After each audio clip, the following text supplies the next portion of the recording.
Salmo de número 6, assim nos diz a palavra do Senhor.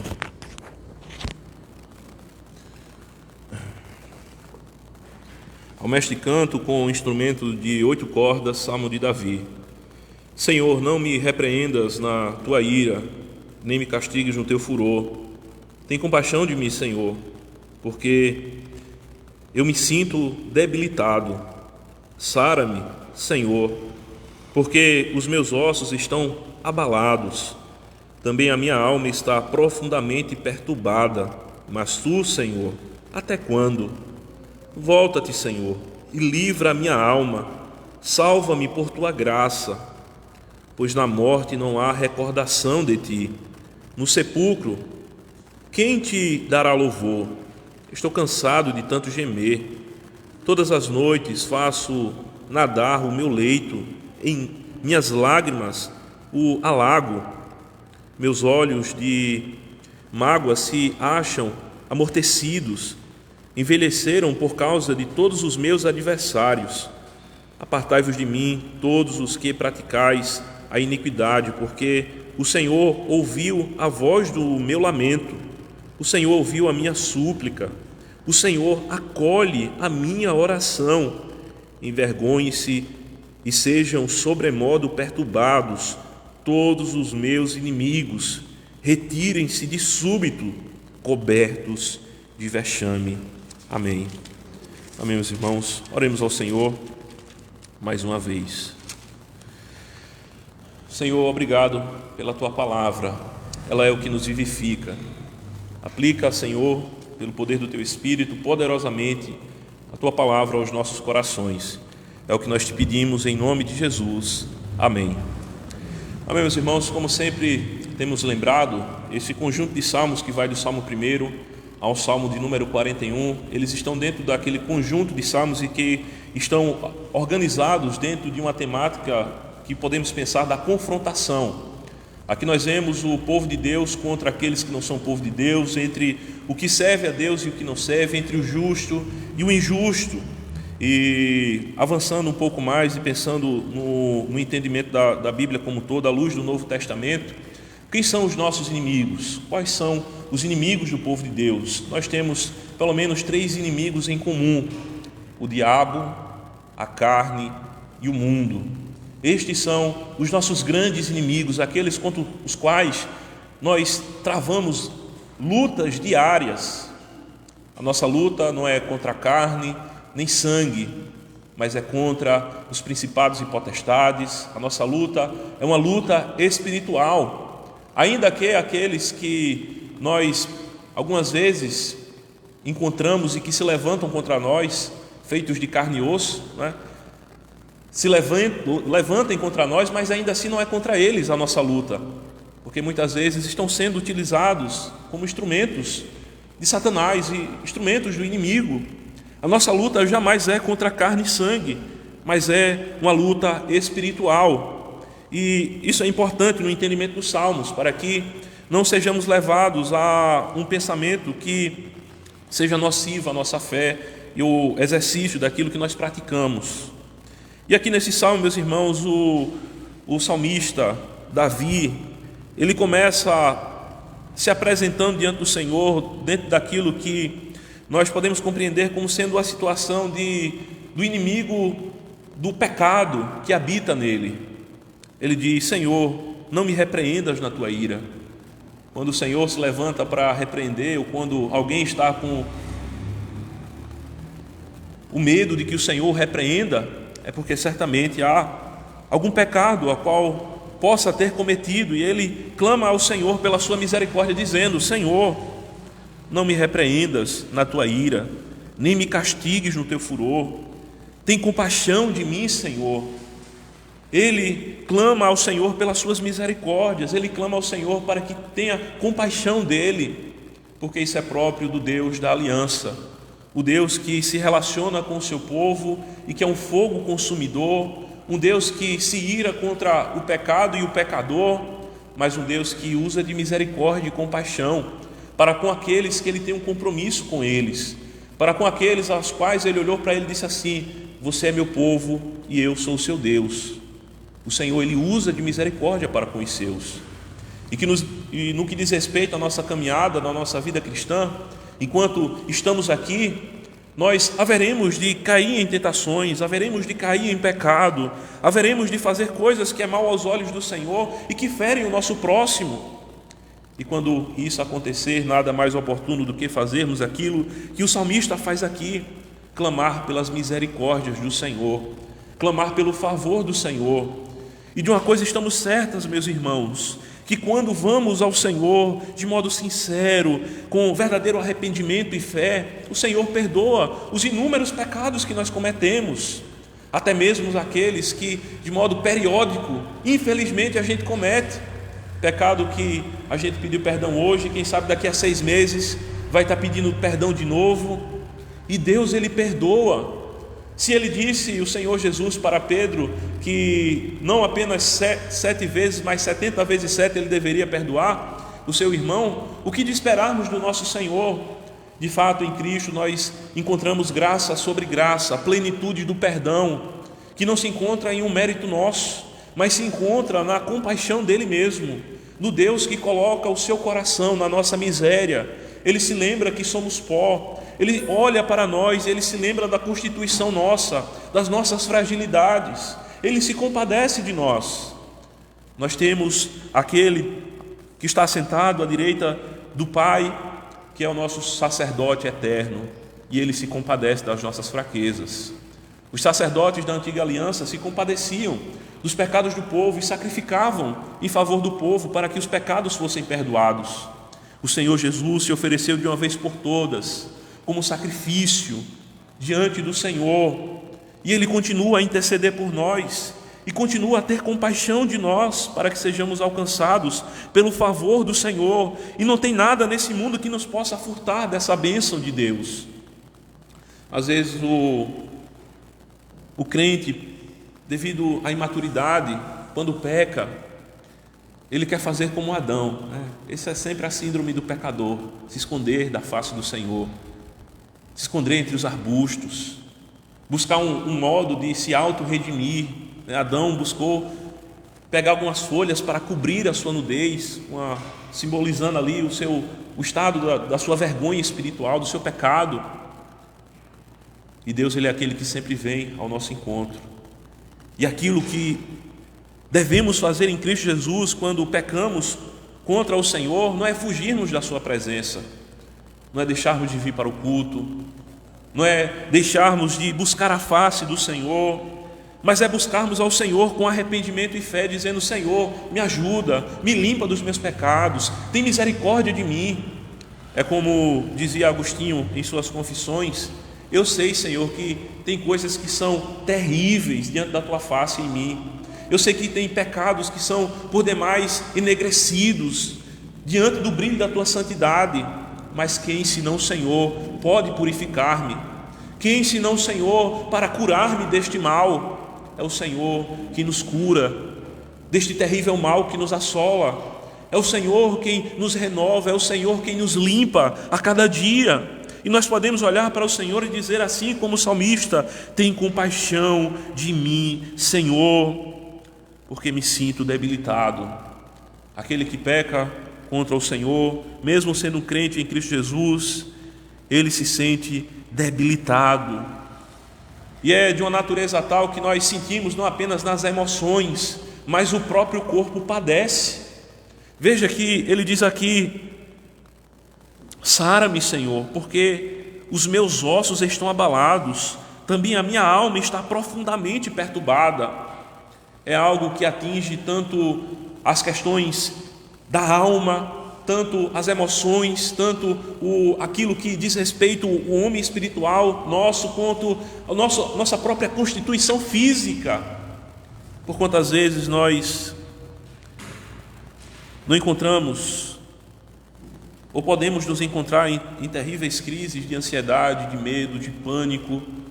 Muitas vezes o pecado pode levar a isso.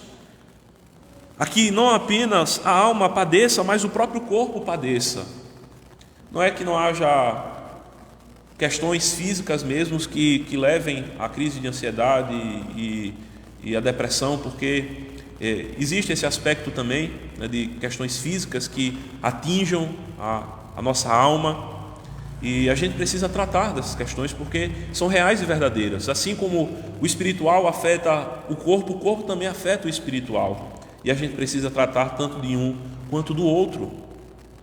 E aqui o salmista, meus irmãos, ele clama diante do Senhor, dizendo: Senhor, sara-me. Isso é oportuno para nós.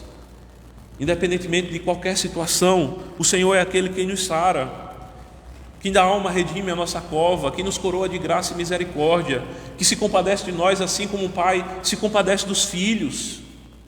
O Senhor nos trata com amor eterno, com ternura, Ele nos atrai, nos acolhe em seus braços. Mas, diante dessa situação em que o corpo e a alma do salmista padece, e que ele diz está profundamente perturbada a sua alma, angustiada, diante deste inimigo terrível, a qual nós encontramos em nós mesmos, do pecado, ele clama dizendo: até quando, Senhor? Ele geme diante do trono da graça e clama: até quando? Ao longo da Bíblia nós encontramos essa expressão até quando pelo menos 30 vezes, e no livro dos Salmos ela aparece 16 vezes, de uma alma dizendo: até quando? Talvez a gente possa dizer também: até quando, Senhor? Até quando? Até quando eu vou lutar com essas questões que abalam a minha alma e afetam as constituições físicas do meu corpo? Até quando, Senhor? Até quando? Ele faz isso como um apelo diante do trono da graça, como um apelo diante do Senhor. E ele diz: volta-te, Senhor, e livra a minha alma, salva-me por tua graça. Salva-me por aquilo que está relacionado contigo mesmo, com o teu caráter, com a tua fidelidade, com a tua benignidade, que jamais se apartará do teu povo. A palavra do Senhor diz: podem os montes serem removidos, os outeiros abalados, mas a minha benignidade jamais se apartará de ti. Diz a palavra do Senhor: a sua bondade, a sua fidelidade, a sua graça não se aparta dos seus. E ele diz: volta-te, Senhor, e livra a minha alma, salva-me por tua graça. Salva-me por tua graça.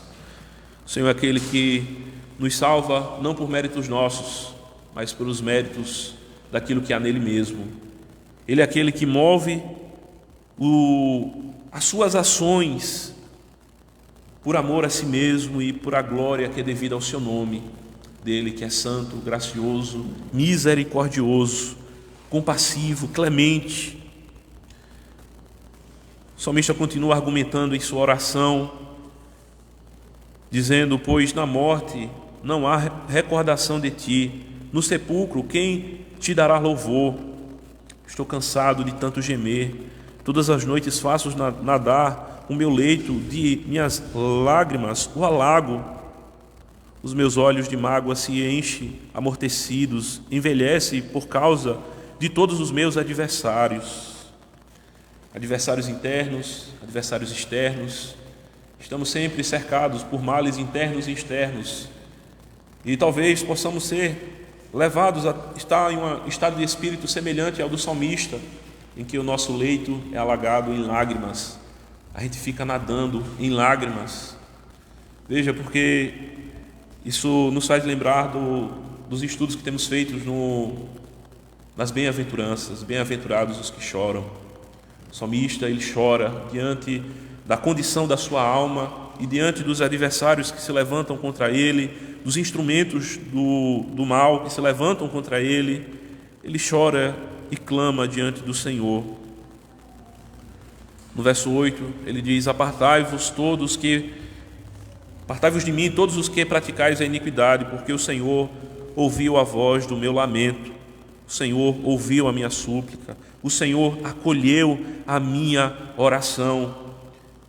É algo de uma profunda convicção que o faz se expressar aqui nesta parte, porque por 3 vezes ele diz: o Senhor ouviu, o Senhor escutou, o Senhor acolheu, o Senhor, Ele é aquele que ouve a oração do seu povo. Pode ser que a nossa petição não seja atendida no tempo e no prazo que a gente queira determinar, mas no tempo do Senhor, Ele haverá de nos socorrer, porque Ele já ouviu o nosso clamor.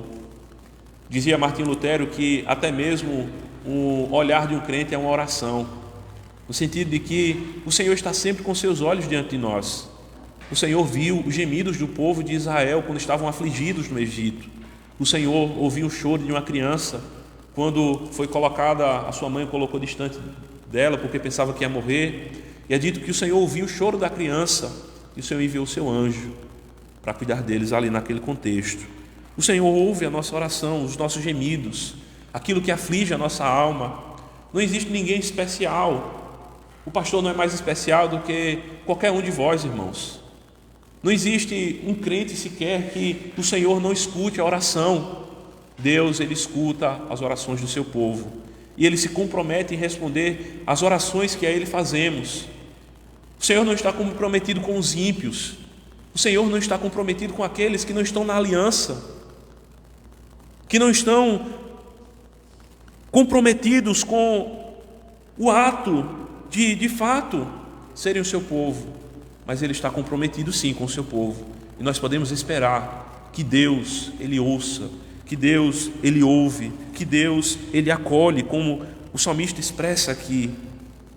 O Senhor Deus responde às orações, as mais simples orações. Eu gosto sempre de lembrar do exemplo de George Miller.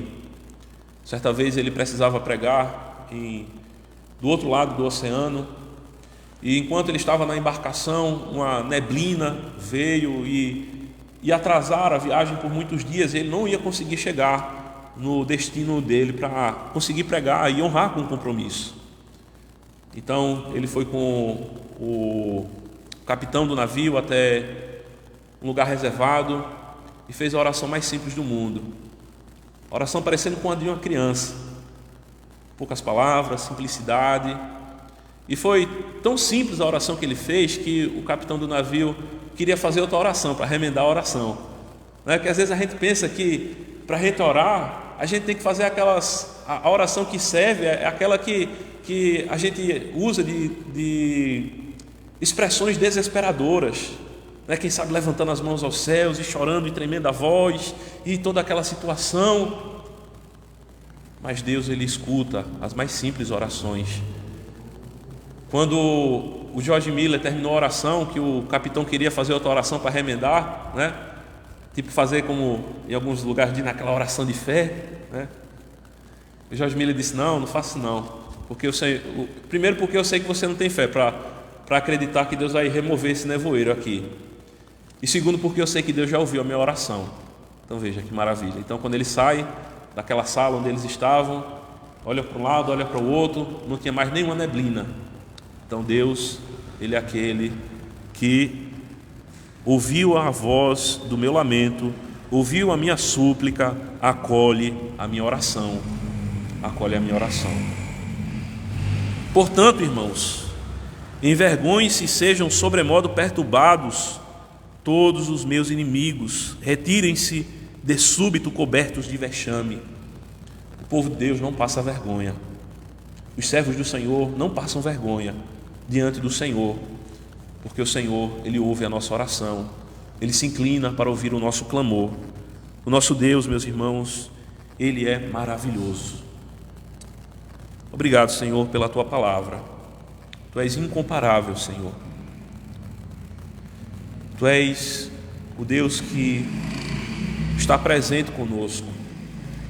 Obrigado, Senhor, porque nessa manhã o Senhor está aqui entre nós e em nós também, em nosso coração, em nossa alma, e nós transbordamos de alegria, Senhor Deus, na Tua palavra, que é o que nos vivifica e é o que, pelo Teu Espírito, edifica a Tua igreja. Te agradecemos, Senhor, e nos alegramos muito no Senhor.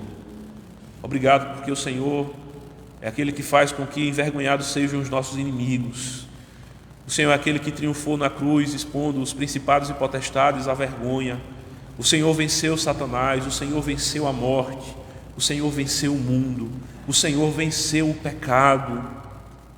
E aqui estamos nós, Senhor Deus, de pé pela fé, diante do trono da graça, nos apresentando com gratidão ao Senhor e louvando o Teu nome, ó Senhor, porque o Senhor acolhe a nossa oração. Dá ouvido, Senhor Deus, a oração do Teu povo que a Te faz. Salva-os por Tua graça, como diz o salmista. Continua, Senhor Deus, ouvindo a oração de cada um de nós. Que Teu nome seja exaltado em nossas vidas, em nome de Jesus. Amém.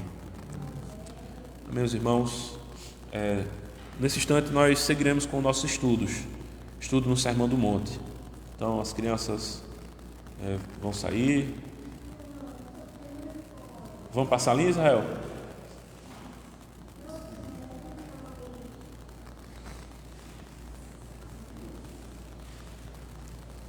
Mateus capítulo 5.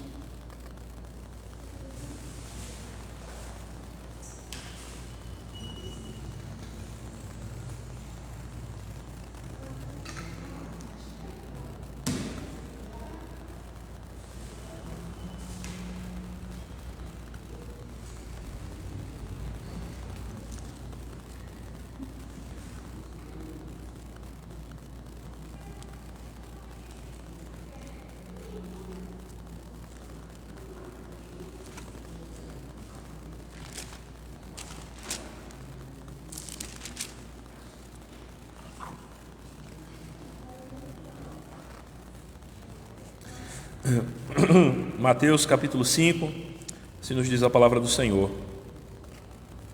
Vendo Jesus as multidões, subiu ao monte e, como se assentasse, aproximaram-se os seus discípulos e ele passou a ensiná-los, dizendo: Bem-aventurados os humildes de espírito, porque deles é o reino dos céus.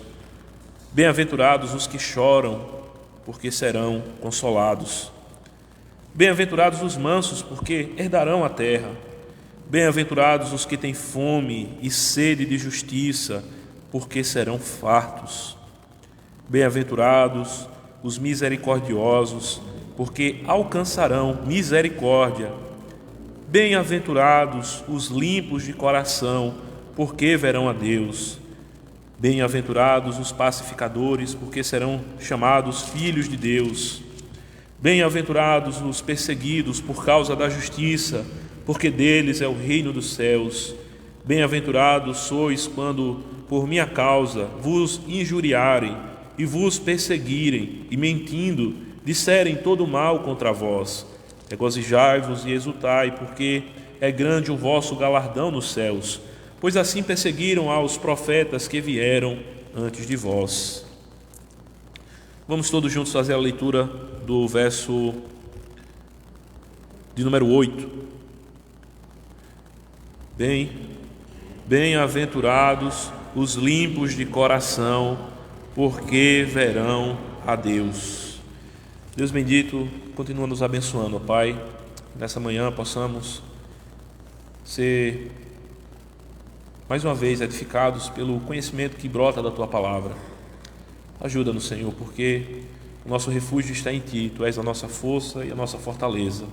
Ajuda-nos e conduz-nos em Tua palavra, em nome de Jesus. Amém. Amém, meus irmãos. Aquilo que é descrito no verso 8, é o que nós nos deteremos nessa manhã, é uma das expressões, uma das maiores expressões e uma das mais belas expressões que a gente pode encontrar na palavra de Deus. Bem-aventurados os limpos de coração, porque verão a Deus. Veremos ao Senhor, aquele que nos ama, aquele que cuida de nós.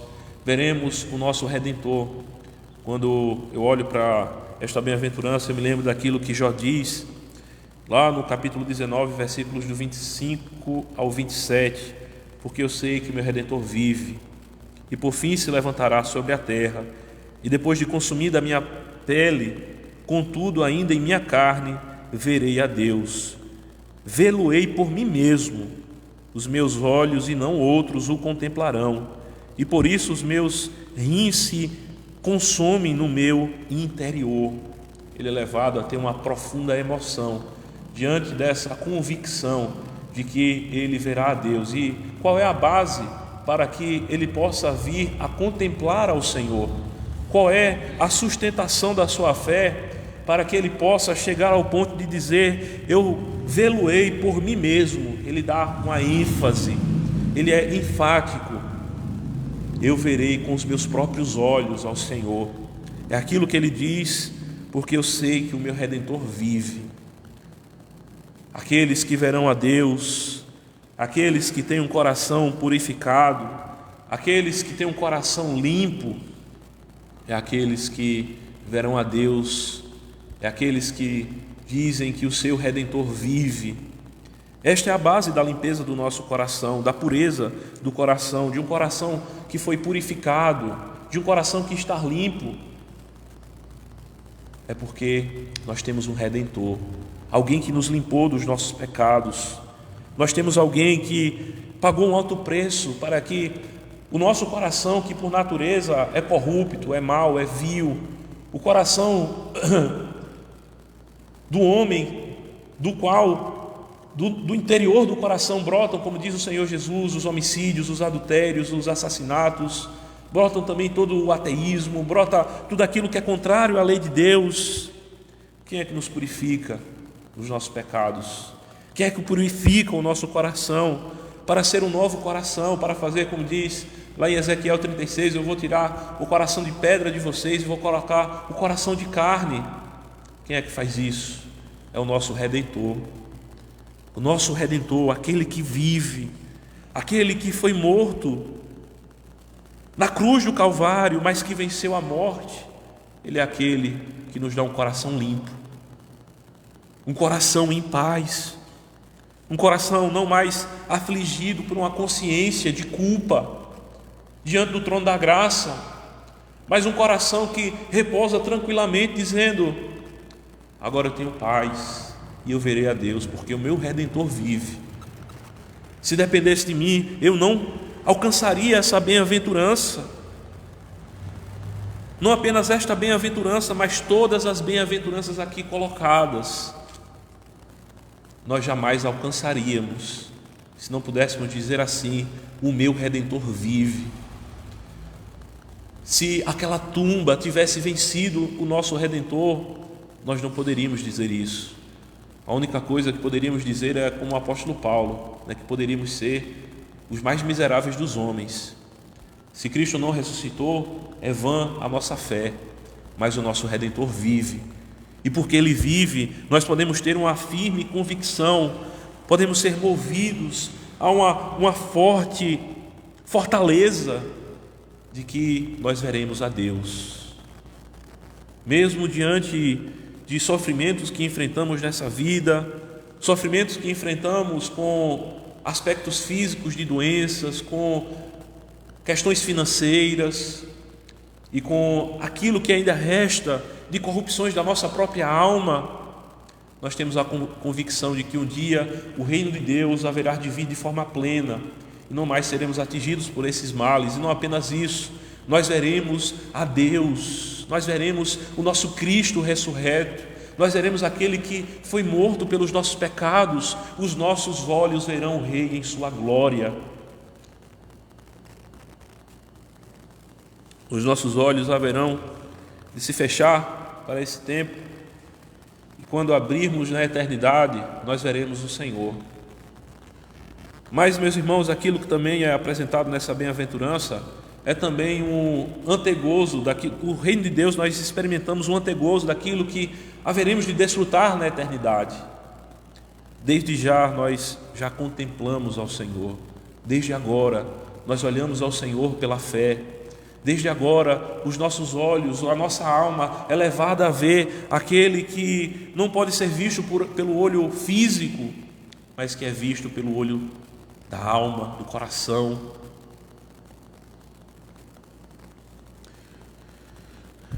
O objetivo inteiro do Evangelho é nos proporcionar uma visão de Deus e nos levarmos a ver Deus.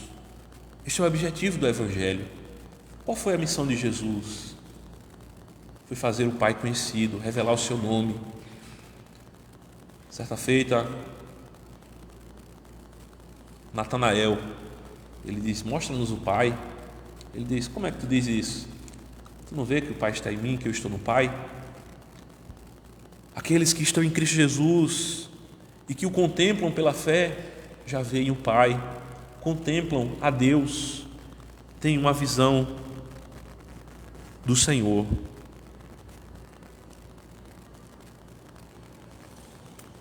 O Evangelho de nosso Senhor Jesus Cristo é que nos faz enxergar quem Deus é. Não existe outra forma de enxergar quem Deus é, senão a partir da ótica do Evangelho. Não podemos enxergar quem Deus é distante da revelação especial de Deus. Não podemos enxergar e saber quem Deus é, senão a partir da encarnação de Cristo e daquilo que nós conhecemos em Cristo Jesus. Ainda que os céus proclamem a glória de Deus e o firmamento anuncie as obras de suas mãos, ainda que haja um ato da revelação geral, que o homem, ao olhar para a criação, ele diz: existe um Criador, alguns até mesmo são chegar a dizer, existe uma mente inteligente, mas não conseguem chegar ao conhecimento de fato de quem Deus é, porque esse conhecimento só a partir das Sagradas Escrituras, só a partir do conhecimento de Jesus Cristo. E o Senhor Jesus, ele sempre esteve interessado no que diz respeito ao coração, a sede da alma, a sede da nossa personalidade, a sede da nossa razão, das nossas emoções, do nosso julgamento, para sabermos o que é certo e o que é errado.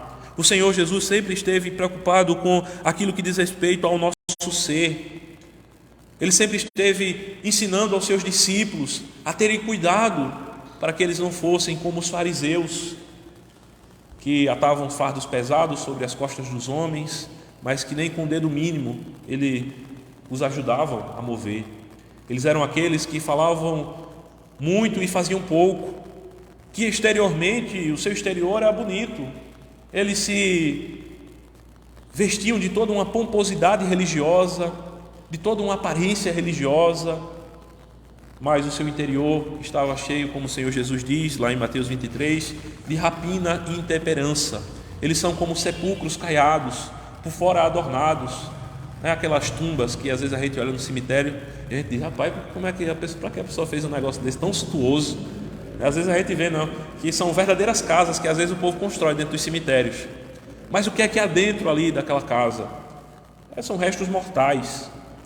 E assim que Jesus via os líderes religiosos do seu tempo, aqueles que praticavam tanta religião, tanta religiosidade externa, oravam nos cantos das praças para serem vistos pelos homens, mas o seu coração estava distante do Senhor. Eles o honravam com os seus lábios, mas o coração estava distante. E o Senhor não quer saber de exterioridade. Ainda assim que nós devemos nos importar de forma modesta, para não sermos sensuais, não sermos escandalosos no nosso modo exterior de nos vestirmos, de nos comportarmos. Mas aquilo que o Evangelho está empenhado e que se preocupa o Senhor Jesus é com o estado da nossa alma, é com o nosso coração, é com aquilo que brota do nosso interior. Do coração jorram as fontes da vida, mas desse mesmo coração, do coração humano, pode jorrar a morte, se o homem não atentar devidamente para aquilo que o Senhor apresenta em sua palavra. Se o homem não ficar consciente do seu estado, de que precisa, não apenas em termos exteriores, praticar o exercício da religião, mas na alma mesmo, porque o Evangelho é muito mais do que religião. O Evangelho é um estilo de vida. O Evangelho é o ato de ser e não de parecer. Não basta parecer ser crente, não basta parecermos praticar o exercício da religião. O Senhor quer a nossa alma, quer o nosso coração, não em parte, mas em sua totalidade.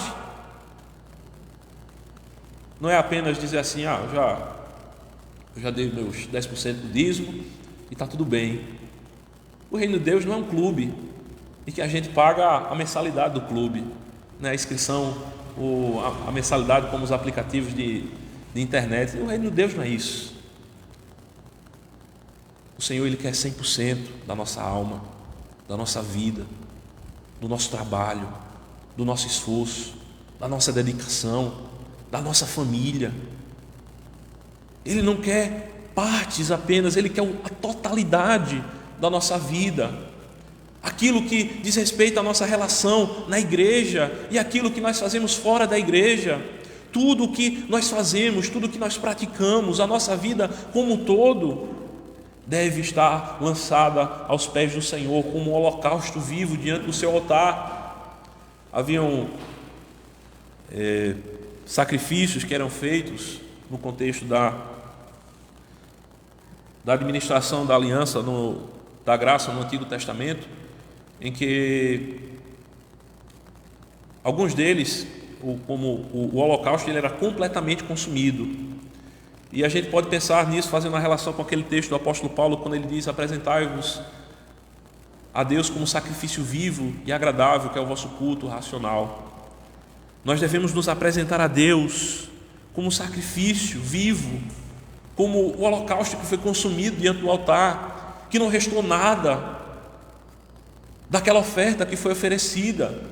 Nós devemos nos entregar completamente ao Senhor, nos dedicar de fato de todo o nosso coração. O que o Senhor teu Deus requer de ti não é que o ames e o temas de todo o teu coração, de toda a tua força, de toda a tua alma.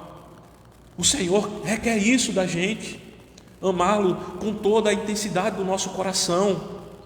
E o que é isso, meus irmãos, diante daquilo que Deus já fez, se entregando por nós na pessoa do seu Filho, se doando através daquilo que Cristo Jesus fez na cruz do Calvário. Deus já deu aquilo que era o maior valor de toda a criação, de todo o universo, para nos resgatar e nos redimir da condenação eterna. O que seria entregarmos a nossa vida e dizer: Senhor, aqui está a minha vida, tudo deixarei, tudo entregarei, como diz aquele cântico. Sim, por ti, Jesus, tudo entregarei. Não existe nada mais grato do que isso, uma vida completamente entrega ao Senhor. E o Senhor Jesus, Ele frisa, Ele enfatiza a importância do coração.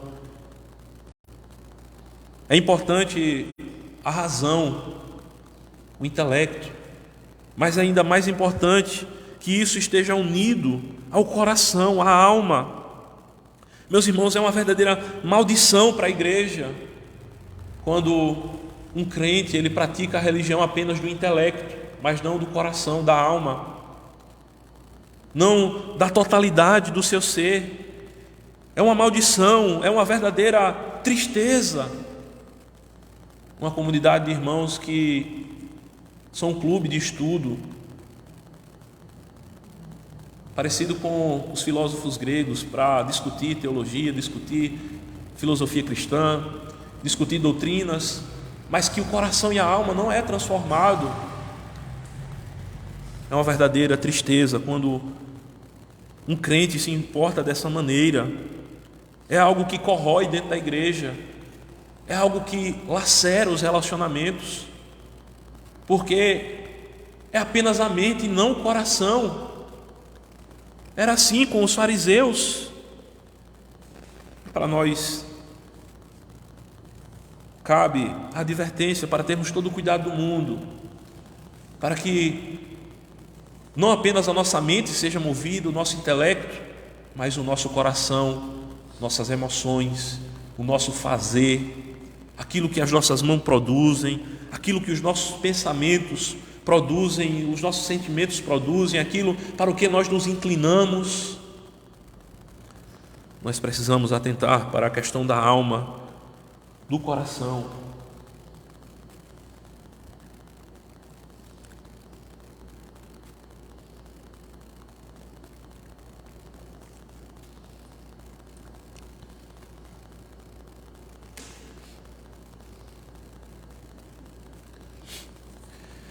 Às vezes a gente pensa que, ou algum de nós podemos pensar, que a pureza ao qual se descreve aqui é apenas uma pureza que esteja relacionada com questões morais, questões de natureza sexual, né? Não sermos tentados sexualmente, não trazermos apenas questões morais, mas há muito mais do que isso.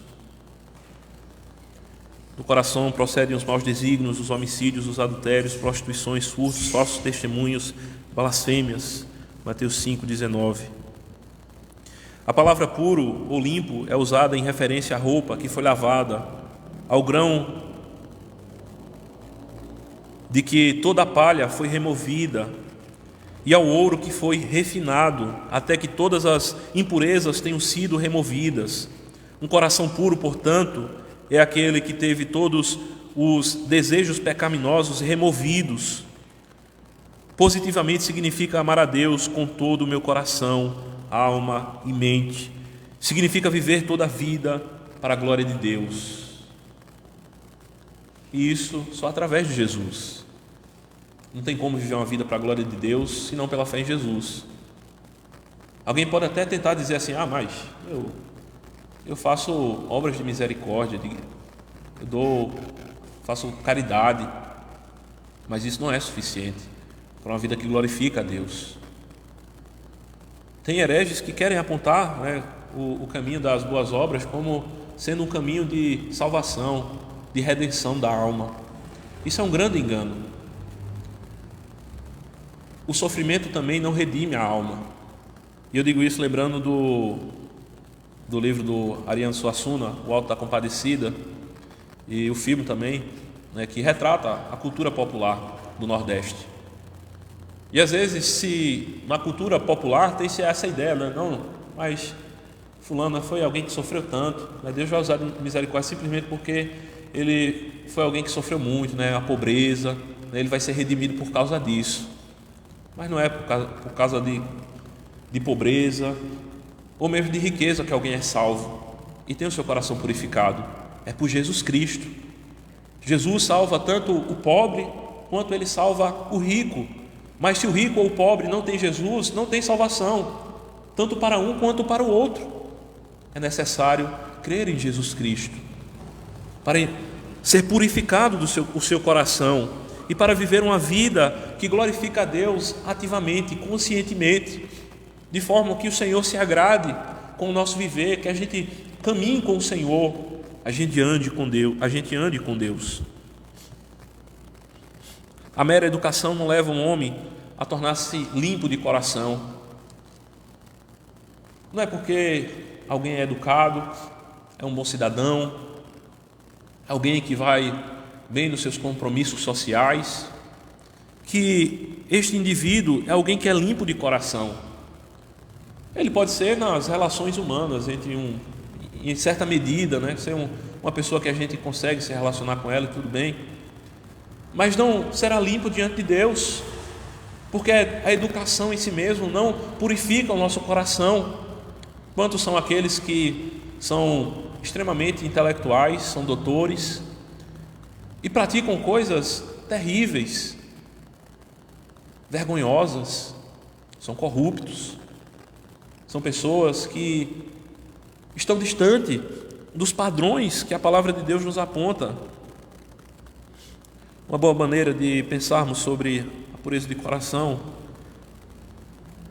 é aquilo que nós pensamos também no Salmo 86, quando o salmista ele clama no verso 11, pedindo ao Senhor para que disponha o seu coração para temer o seu nome.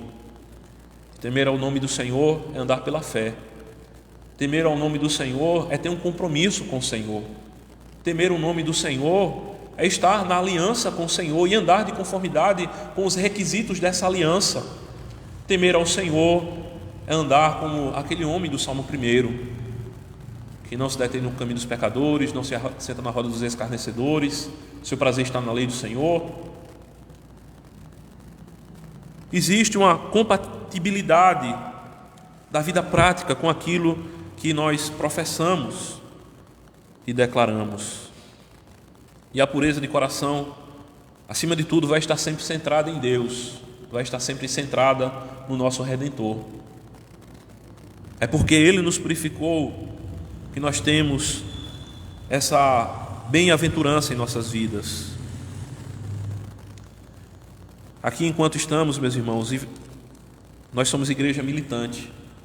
Sempre vai haver luta, sempre vai haver guerra no coração e na alma.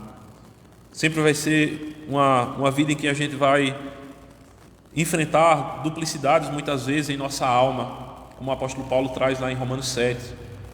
Porque o bem que eu quero esse não faço, o mal que eu não quero esse segue os meus passos. Desventurado homem que sou, quem me livrará do corpo dessa morte? Ser limpo e puro de coração não quer dizer que você é perfeito aqui nessa terra. Não quer dizer que você não cometa mais e não tenha mais nenhuma inclinação para o pecado, mas é alguém que luta contra o pecado. E alguém que olha para si mesmo e diz, como o apóstolo Paulo: desventurado homem que sou, um lamento da alma, mas que tem fome e sede de justiça e que clama diante do trono da graça para ser purificado, que clama como salmista: dispõe o meu coração para temer o teu nome, que clama ao Senhor para que o socorra e o ajude diante da luta contra o pecado. Bem-aventurados os limpos de coração, porque verão a Deus.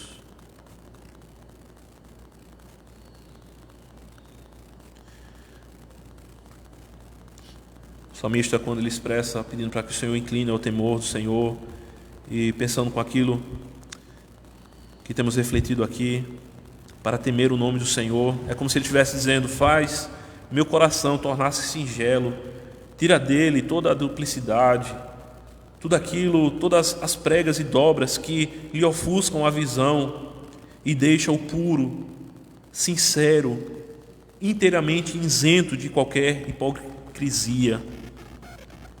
É isso que é clamar a Deus para que nos ajude.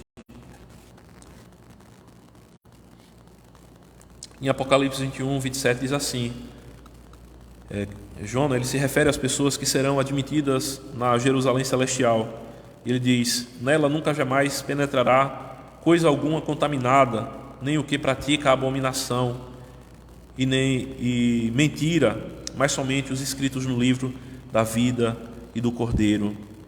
Jamais entrará nada contaminado na Nova Jerusalém. E para entrar lá é preciso estar com Jesus na Nova Jerusalém. É preciso estar com Cristo. O meu Redentor vive e eu verei ao Senhor. Apocalipse 22, versículos 14 e 15 diz: bem-aventurados aqueles que lavam as suas vestiduras no sangue do Cordeiro, para que lhes assista o direito à árvore da vida e entrem na cidade pelas portas. Fora ficam os cães, os feiticeiros, os impuros, os assassinos, os idólatras e todo aquele que ama e pratica a mentira. Ama e pratica a mentira. Esses ficaram fora na Nova Jerusalém. Quando nós pensamos sobre pureza de coração, nós pensamos sobre santidade.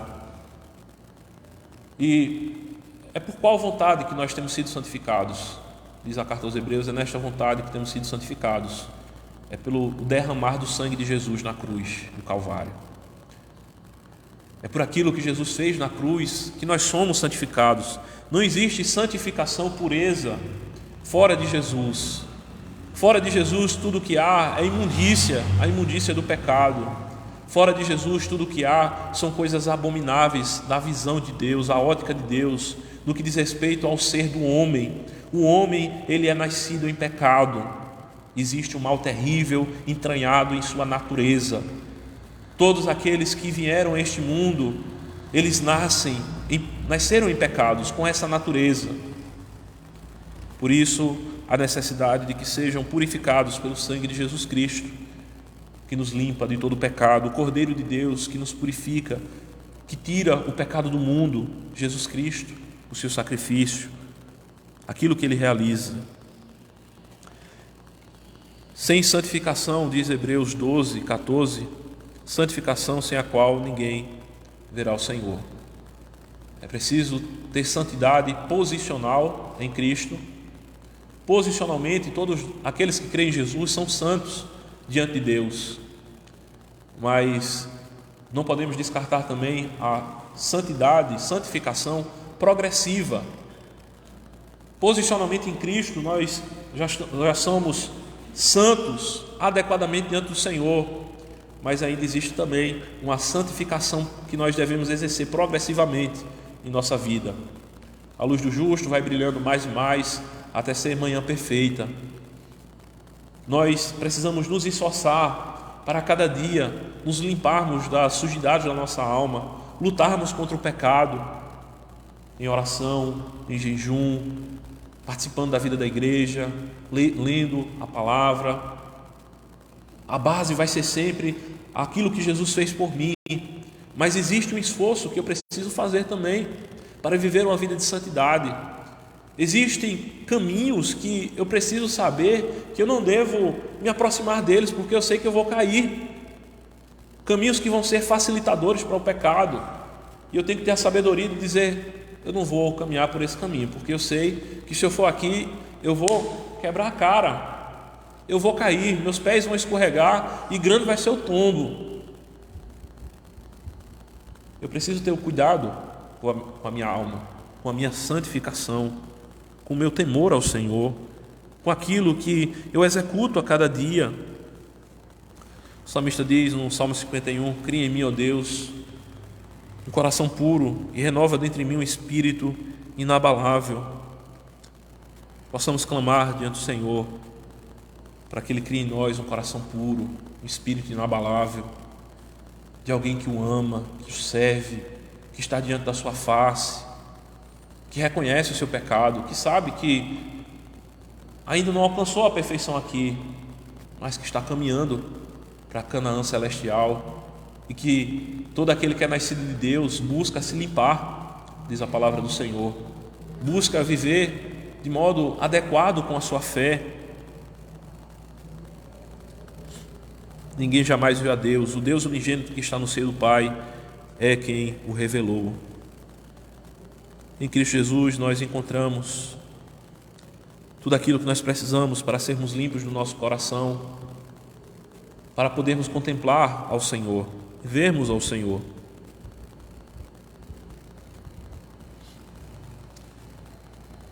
Os crentes da antiga aliança puderam pela fé contemplar ao Senhor. Moisés ficou firme, diz a carta aos Hebreus no capítulo 11, versículo 27. Moisés ficou firme como quem vê aquele que é invisível. Moisés mesmo foi colocado na brecha para ver o Senhor passar. Ele viu o Senhor passar com a sua glória.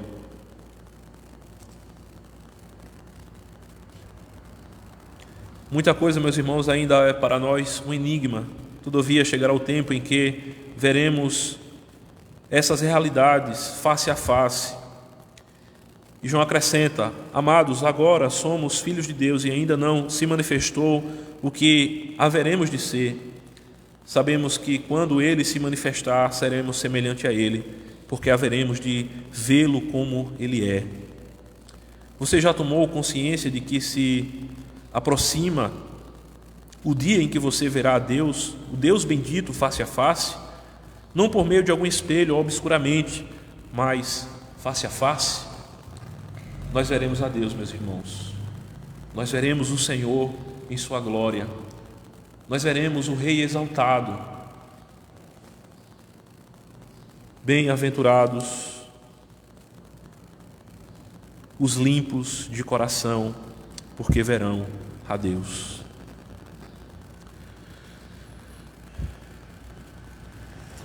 Obrigado, Senhor, por o estudo da Tua Palavra que tivemos nesse dia, nessa manhã. É uma palavra de esperança,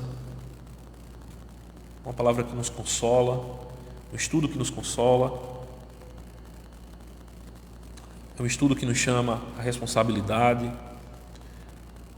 ao compromisso pessoal que devemos ter diante do Senhor. Desvenda, Senhor Deus, os nossos olhos para contemplarmos ao Senhor, para ficarmos firmes e contemplarmos ao Senhor pela fé. Purifica o nosso coração pelo sangue de Jesus. pela obra de Cristo realizada na cruz. Ó Pai, dá-nos um novo coração. Transforma, Senhor Deus, as nossas vidas. É como aquele cântico, Senhor Deus, que diz: eu quero ser, Senhor amado, como um vaso nas mãos do oleiro. Quebra a minha vida e faz-a de novo. Eu quero ser, Senhor, um vaso novo. Faz de mim, Senhor, faz de nós um vaso novo. Faz de nós novas criaturas. Faz-nos, Senhor, levantarmos dentre os mortos. Faz-nos, Senhor Deus, sermos novas criaturas criadas em Ti, para a glória do Teu nome. Não há esperança nenhuma em nós mesmos, Senhor, mas em Ti há esperança. Eu bendigo ao Senhor, Pai bendito, por Teu grande amor, pela Tua fidelidade.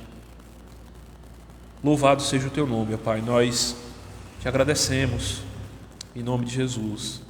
Amém. Meus irmãos, concluímos nossos estudos. As crianças vão chegar. Antes das crianças chegar, terem alguma dúvida que os irmãos teriam dentro daquelas bem-aventuranças que temos estudado?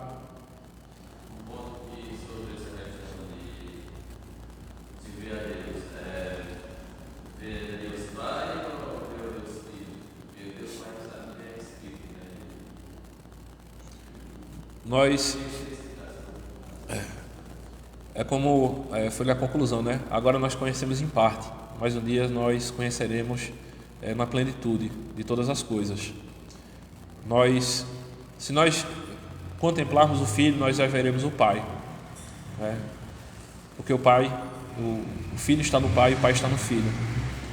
Então, nós não podemos dimensionar com toda a perfeição aquilo agora do que haverá de ser, mas pela fé nós temos essa esperança de que veremos ao Senhor, que veremos o Deus Todo-Poderoso, né? É uma questão que só na eternidade a gente vai saber de fato o que vai ser manifesto, né?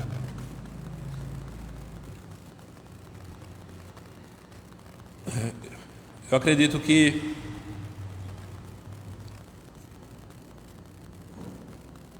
nós jamais veremos em sua totalidade, porque ainda na eternidade nós seremos seres finitos, mas aquilo que é necessário contemplarmos nós veremos, e será maravilhoso.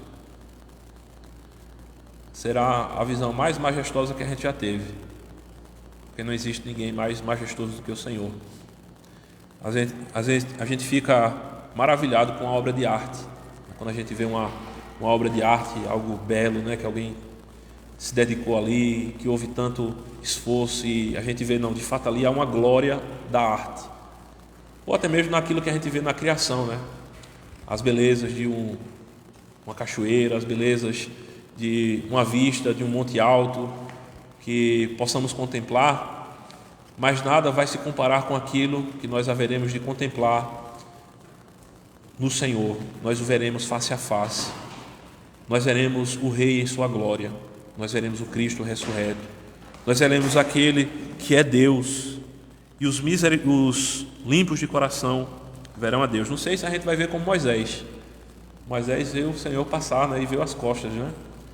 Ele viu em parte a glória de Deus, mas nós temos essa promessa e essa convicção de que nós veremos ao Senhor. Mais algum irmão quer? Se não, vamos ver as crianças participarem. O nosso versículo será o Mateus 5:8, versículo 8.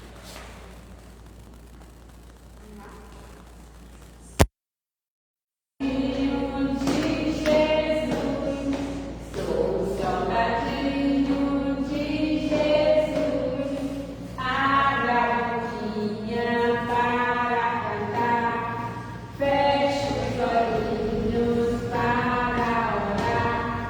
Sou